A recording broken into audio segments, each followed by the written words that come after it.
What's up? What's up? Welcome back. It's Rex with Apex Collectibles. We're going to do another Collect What You Love. Started labeling them 2023 so that we could see how things evolve. So first, I'm going to start off with some stuff that I really don't know anything about. I started collecting baseball cards years ago, and I'm talking years ago when there's only like tops and flares. So I have no clue what the market looks like right now. But I was super stoked to pick this up. Plus, everything's going to be in a case for the most part, so I'm going to try to do my best to deal with the glare. But Ken Griffey Jr., rookie card, awesome. I know it's not worth a lot, but he was one of my favorite players coming up. Played a lot of baseball growing up. So that's one of my favorite cards right there. Another one, this is when we kind of sail into the unknown because my collection is just starting again. But I have this Deebo Samuel Prestige 2023, I guess a human highlight card. Really unique to me. There's probably thousands out there, I don't know. But I really like this card just because of the shape, the way it's cut, all that stuff, just new to me. The highlight reel in the background. Pretty cool card. Decided to keep that. Not a Dallas fan, Dallas Cowboys fan, but I do understand the importance of collecting stuff that a lot of people like. So I got a Dak Prescott, Nation Pride. Really nice card. Pretty stoked to randomly get this one.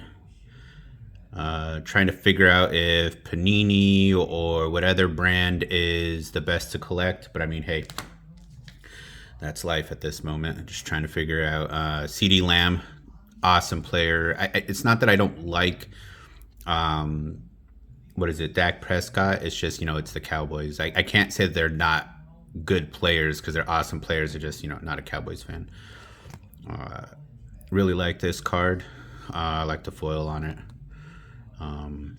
Once again, don't know the values. That's just something I'm going to have to deal with later. I would like to grow my collection because that's where I started, especially baseball. Super stoked to get this one.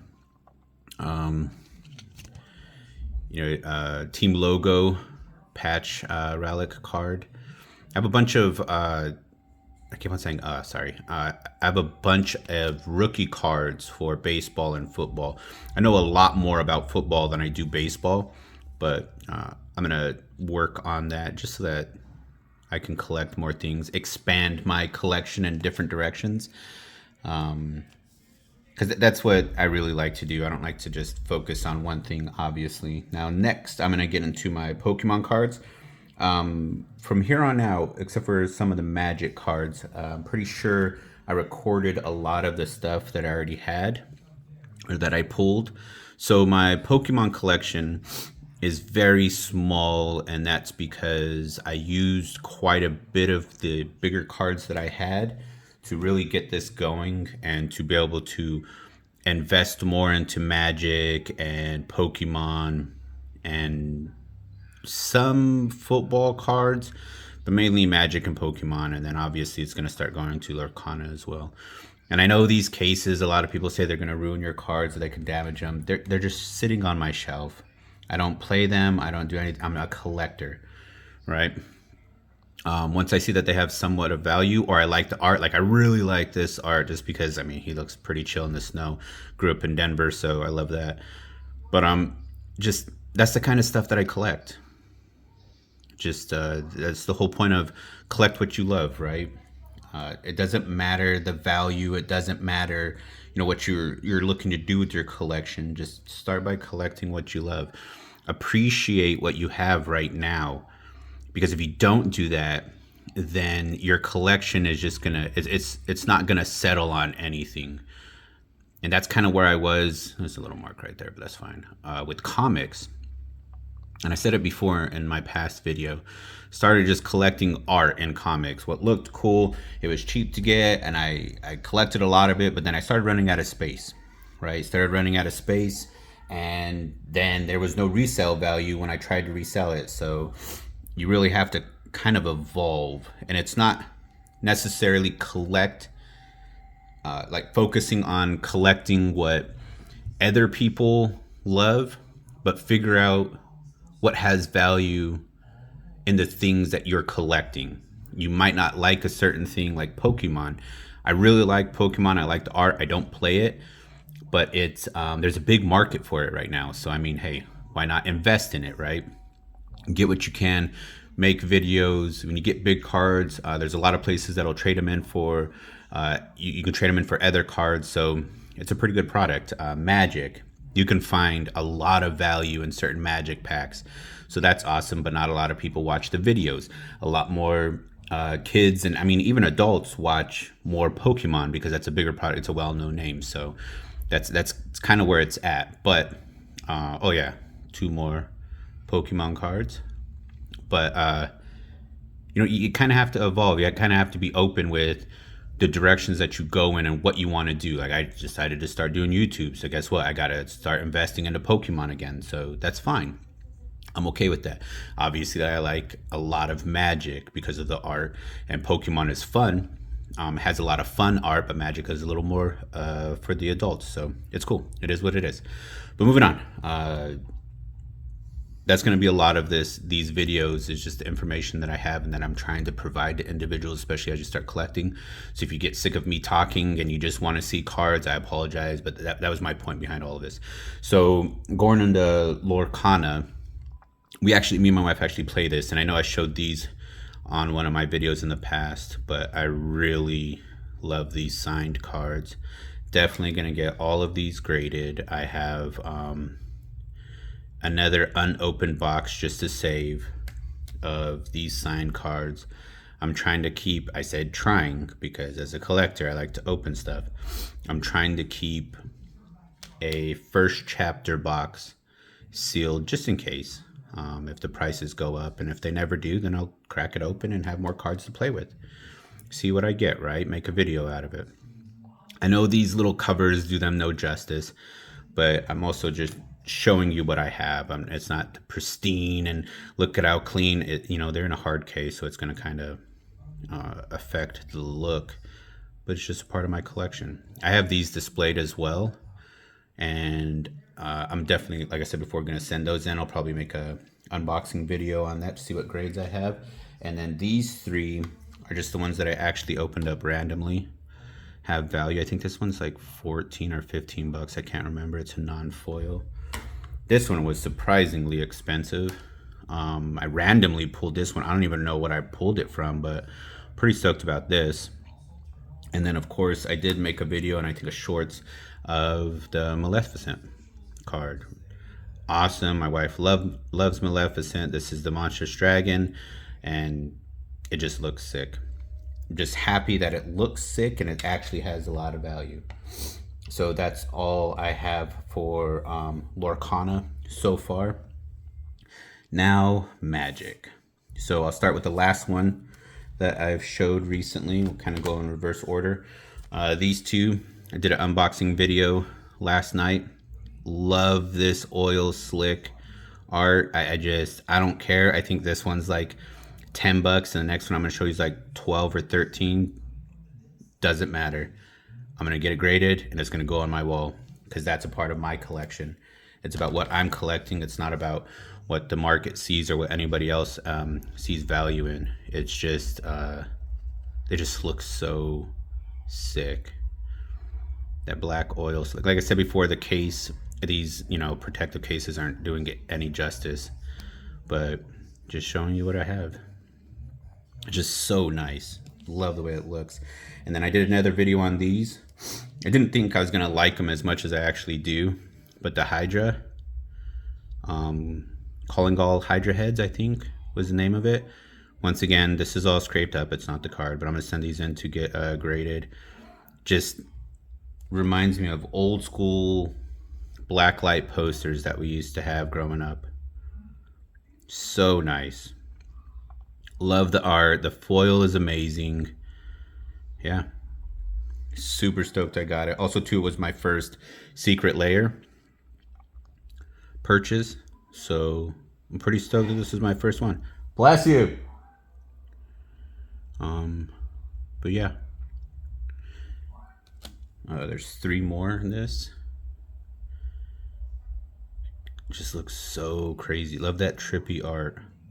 And I mentioned it last night too. I think the reason why I like Phyrexia so much is because of always a big horror movie fan, so like Hellraiser and all that stuff. And Phyrexia really reminds me of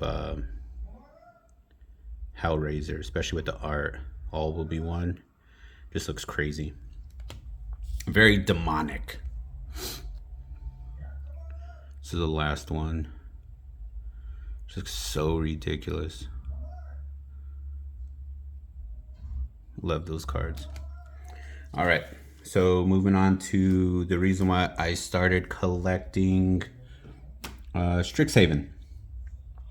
I actually asked one of the guys at GameStop when I first started collecting Magic, and it was,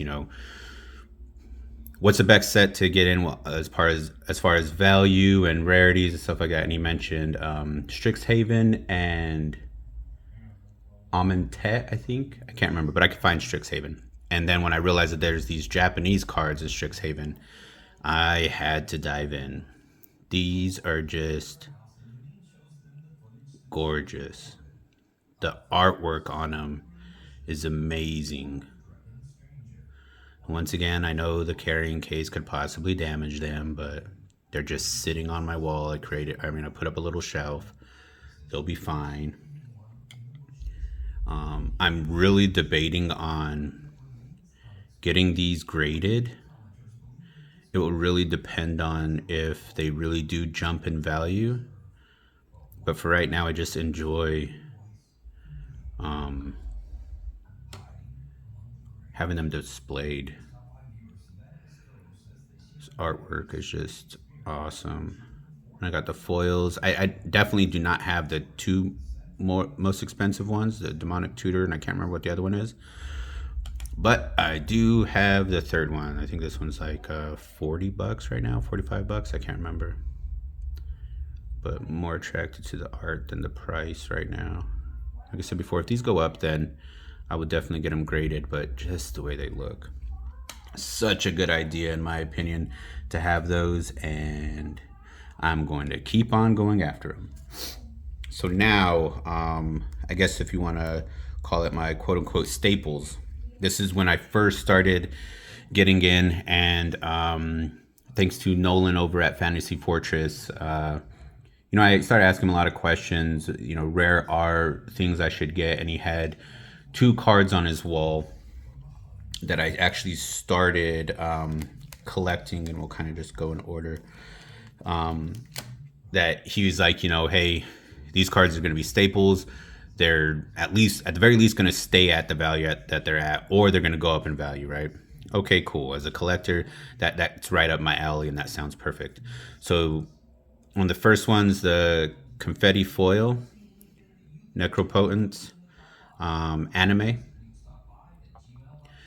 This hard stack definitely, or this protector definitely does not do it justice. But I'm going to leave it in there because these last set of cards are going to definitely be sent in to be graded. Regardless if I get a 9, or it looks like there's a chip on the corner right there. But a 9 or a 10, it doesn't matter. It's going to go into my collection. It's going to stay there. I think I've seen somebody, I can't remember his name, pull a, now I can't even remember, study. I just watched the video. I can't remember the name of the card. Either way. But he actually pulled the Confetti Anime foil version, Ristic Study, I think, and is amazing. So Jeweled Lotus. These 2 I bought together. I know it's not the most expensive version of it, but I have one, and I'm super stoked. And I will definitely get this graded, and it will go on my wall. As a collector, with this and the Necropotence, it's a situation where if I find something better, then they will be traded in a heartbeat, because that's what I do, right? If I can find a foil version of this, and this one, I trade in and it takes off 50% of whatever, then I'll do that.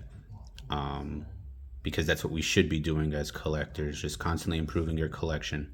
That's how I feel, at least. You start low and then you keep on building and you keep on building. And that's what I was talking about as far as collecting what you love.